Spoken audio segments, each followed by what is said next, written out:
What's up, Playground? It's me, Shanila, and welcome back to your Shadow Work series, where we're looking into the ins and outs of your inner shadows, all the parts of you that you probably need to look at, the core roots of most of your issues, but you won't do it because you would rather listen to a podcast and collect more information than do the work. Anywho, this is a 22-part series because we're talking about some pretty real stuff, and we have somehow made it to episode number 18.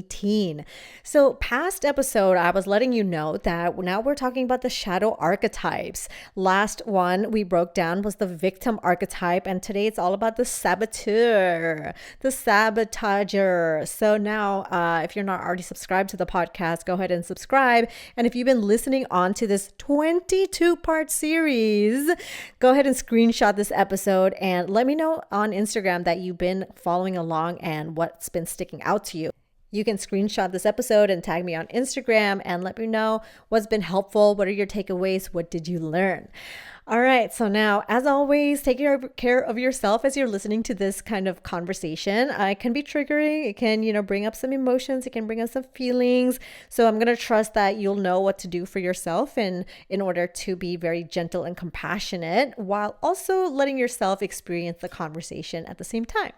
So now that we are in this archetype, and last episode, I kind of broke down what the heck an archetype means. So definitely go back to that description. But the saboteur archetype, the sabotagey vibes, it represents the part of us that feels like we're kind of getting in the way of our own growth. Okay. And you can describe your own growth in whatever words you want or whatever capacity you want, but essentially your growth. So this is your success. This is your happiness. This is like, the projects, the things that you want to do at a different stage of your life, things that you have outgrown, things that you're growing into, things that you want to explore, things that you're curious about.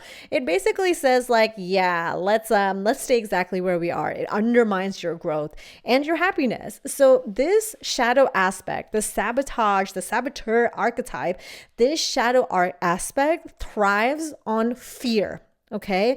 It's this like leechy energy, this leech, the sabotage leech. It thrives on fear. So anytime you feed it fear of failure, fear of success, fear of the unknown, fear of not good enough, fear of what will they think, fear of being perceived, fear of, fill in the blank. I think I covered the main hot points, but fear of whatever it is that you have going on within you. In your wounding, that's how this shadow actually really thrives. So the more fear you have, the more it excites, the more it likes it, the more it's kind of like, leeching off of that energy. The more scared you are, the more terrified you are, the more unsuccessful you are, the more you don't pursue the thing, the more that you kind of stop yourself. It's like, yes, like this, like it's like boogeyman in the closet, just getting bigger and bigger and bigger as you're feeding it fear. So the saboteur archetype very much appears and it emerges when you're at the brink of change. And you may have kind of acknowledged it or noticed it in some capacity of your life. Like as soon as you're about to change or as soon as you're about to get something, it's like, okay, you like fucked it up. You know what I mean? So as soon as it was about to happen, you're like, no, and so all the doubts come in your head and that keeps us into your own patterns. And whenever I think about this sabotage archetype, and I mentioned that I channel these archetypes, so it's not like I'm borrowing from any kind of lineage, but when I channeled this archetype, it really felt like this boogeyman, and it's like whispering in your ear, and you can't, like when you turn to the left, like it's not there. When you turn to the right, it's not there, but you can like hear it all around, and it's like inside your head. And so as soon as you're about to make the decision, you've been doing the inner work, you've been getting the mentorship, you've been, on your shit, and you're doing all the things that you're supposed to do in order to, build your self-mastery and build your emotional resilience and regulate your nervous system. You've been doing all of those things, but then as soon as it's like you're about to hit and send, you're about to hit the button that like sends that into the world or sends that into like wherever it is supposed to go. It's like, are you sure? Are you sure you want to do that? Are you sure? Like, what if you didn't double check this? Like, what if there's something else you're missing? What if, like, you don't know? What if other people submitted it faster than you? So now, I was like, okay. And so that's the sabotage energy. It's like you're so close, you're so close to doing the thing or getting the thing that you crave and desire, or the feeling that you want to experience, or, whatever it is that you're, manifesting into your life experience. Is like, as soon as you are in that moment, here's the sabotage archetype. The saboteur is like really sneaky, because then the stories that it tells, because all of a sudden this whispering, the voice of self-doubt, the voice of the, hey, are you sure? Da, da, da, you kind of start to forget whether it's your own voice or it's the voice of this like literal demon. You know what I mean? This like self-sabotage like demon that feeds on the more that you like give it attention, give it fear, give it that, fear of failure, fear of success, all the ones that we mentioned before. The fear of the unknown is a big one.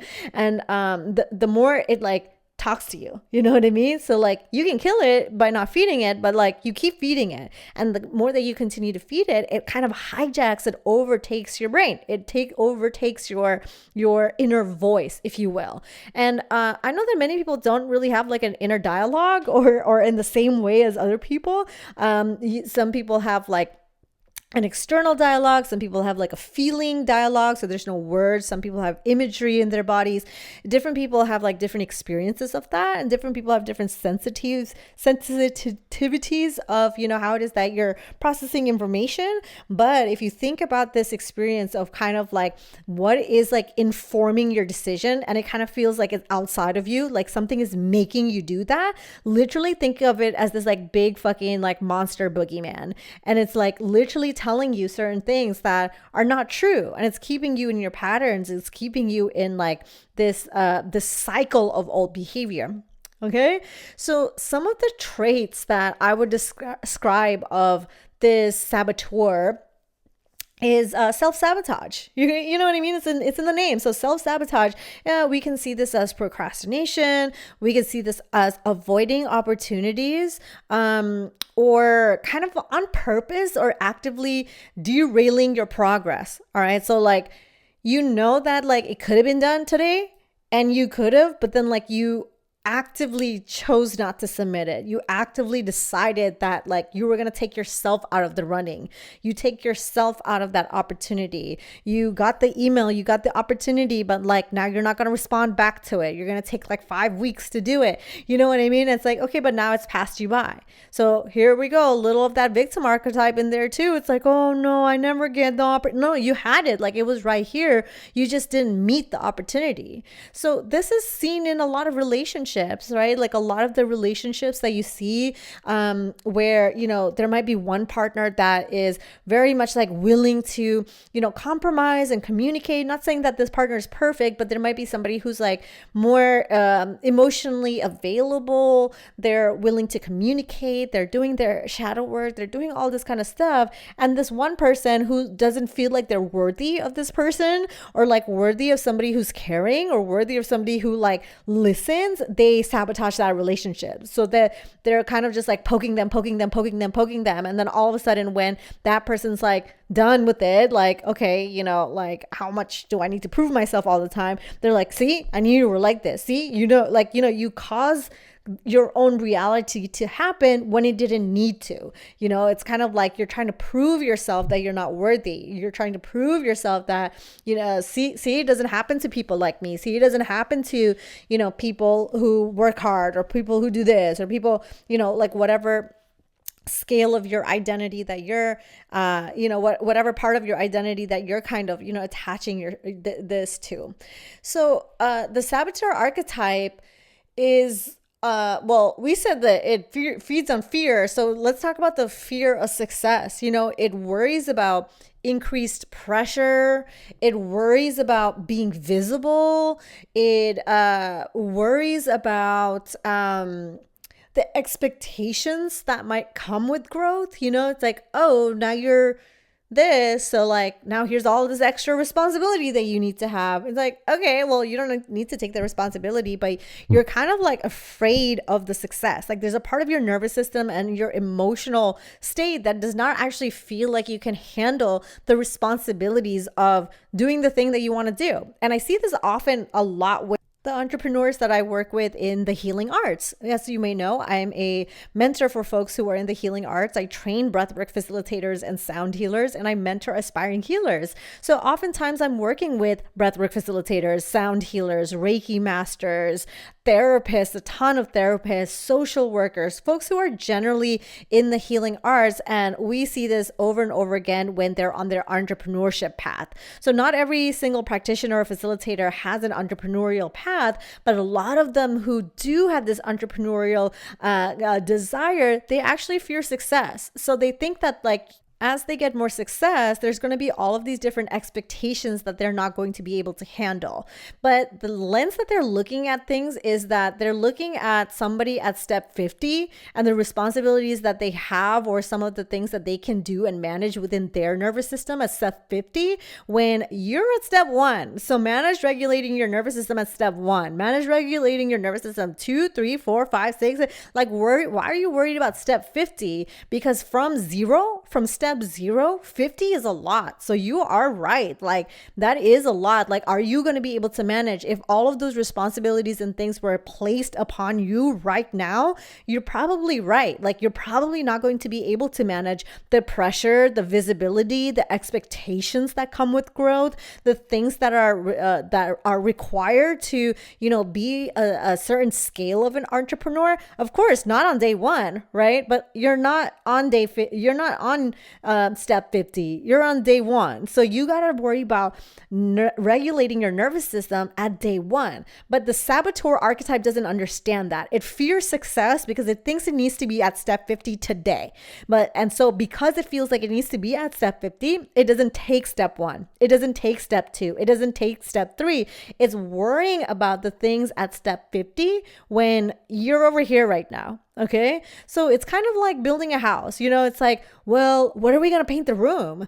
Okay. Well, like valid question, but like if you like literally did not pour concrete in order to like build a house, then like why are you worrying about the paint colors when like that's not even your problem? You don't even have like the supplies to build a house yet. You don't have like the architect, you don't have the supplies and the nails and the tools. Like you need to collect those things before you worry about like the finishing touches. So the saboteur archetype is kind of like that. It's like thinking about like the future problems rather than like the present capacity of like the nervous system to be able to handle the present problems. And all of this, what it does is create a distrust in self. Okay. So you have a lack of confidence. Your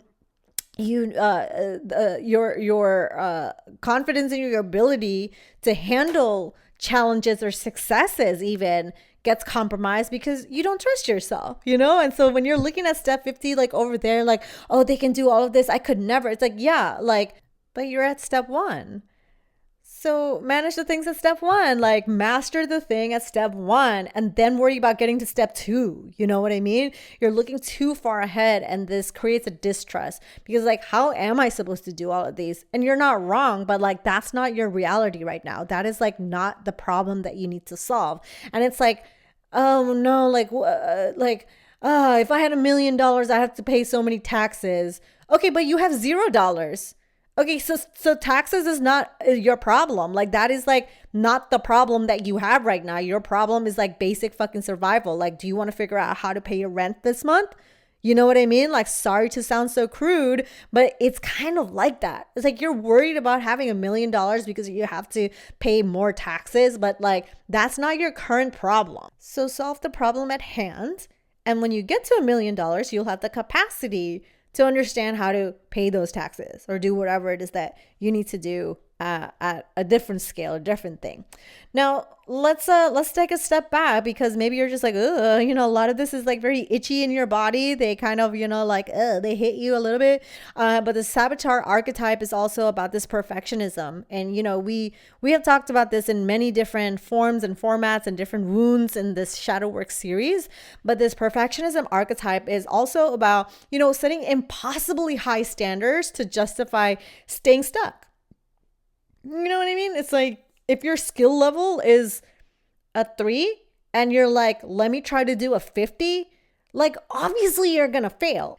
And I'll use my dance class as an example. I go to dance class 4 to 5 times a week to different things. I do hip hop, I do pole, I do floor work, and there's different levels to things. And in terms of sabotage, a lot of people believe that the first day that they come into any kind of practice that they're brand new at, that they should immediately be at a skill level or a skill set as somebody else who's been there for like 3-4 years, and specifically in one of the studios that I go to, there's different levels that you can participate in, and you actually have to test into these levels. So there's things that are beginners, and there's certain things that are intermediate, and certain things that are more advanced. And you can't just like hop into an advanced class. Like, you would risk injury, you would risk your, emotions getting hurt. You would just feel like it's just not a fun thing, because you're trying to catch up. You don't have the flexibility, you don't have the strength, you don't have like the body memory to learn choreography or to move in a particular way. You're immediately gonna say, this sucks. You're gonna quit and you're gonna suck, and this sucks. And that's something for you to know, that that concept applies to things that you're setting goals for in your life too. That sometimes like your goal is a little too high. You think that you're going to go into your pole class and immediately be able to like hang upside down and do all these different things and like, do a flying split and just land on the ground and shake your ass. It's like, okay, cool. I like that you have that vision, but like, practice lifting yourself up like with your arms one time. And if that's not something that you can do, then your expectation for what it is that you think you could do in this present moment, not saying that your ass clap is not possible in the sky at a future time. It is, but you do have to work and build up the strength, right? And the mobility in your physical body in order to do some of the things that you might be able to do in the future. So, my tangent example is really to say that sometimes you're setting impossibly high standards to justify staying stuck. So if you come into a place where you see people operating at a really high level, or they're doing something that is high functioning or high, effort or high skill level, like whatever it is, that you watch them do it, and then you think that that's the skill level that you need to have on your first day, that is a really sabotagey behavior. It really says that I'm not really able to meet myself in this present moment. Okay. I'm kind of leaving the present moment because I'm going to be able to abandon myself in the meantime. So if I'm really at a skill level 3, maybe I shouldn't set my goal to be a 10. Maybe my present day goal is to really just get to a 5, so I'm not going to make it too easy and say like 3.5, but I'm going to say like, what about a 5? Like 5 feels far enough that like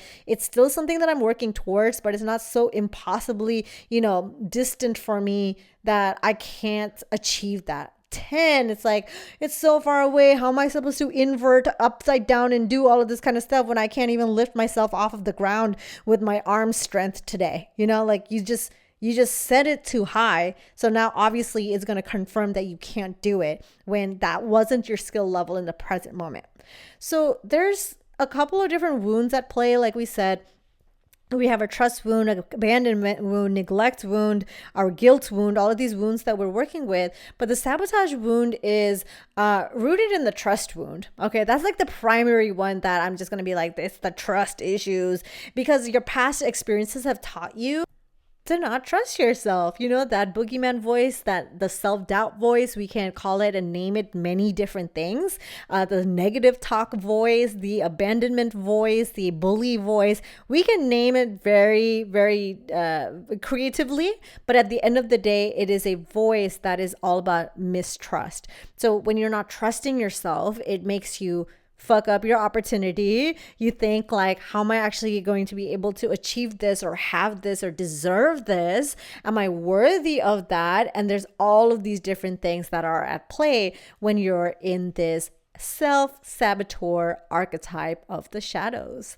Now, I hope this episode helped you out. And friends, if you're down to do shadow work with me in 2025, definitely hit the links in the show notes, because we have a 6-week container coming up for people who are ready to heal the shit.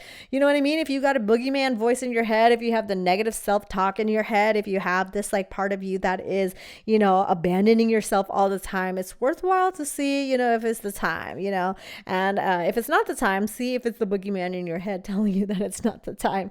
That would be worthwhile to look at as well. So you can hit the links in my show notes to get registered and enrolled for January, or you could head to www.alwaysplay.org/shadow-work.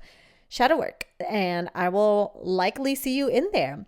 And friends, just remember, the world is your playground, and until next time, I will catch you soon.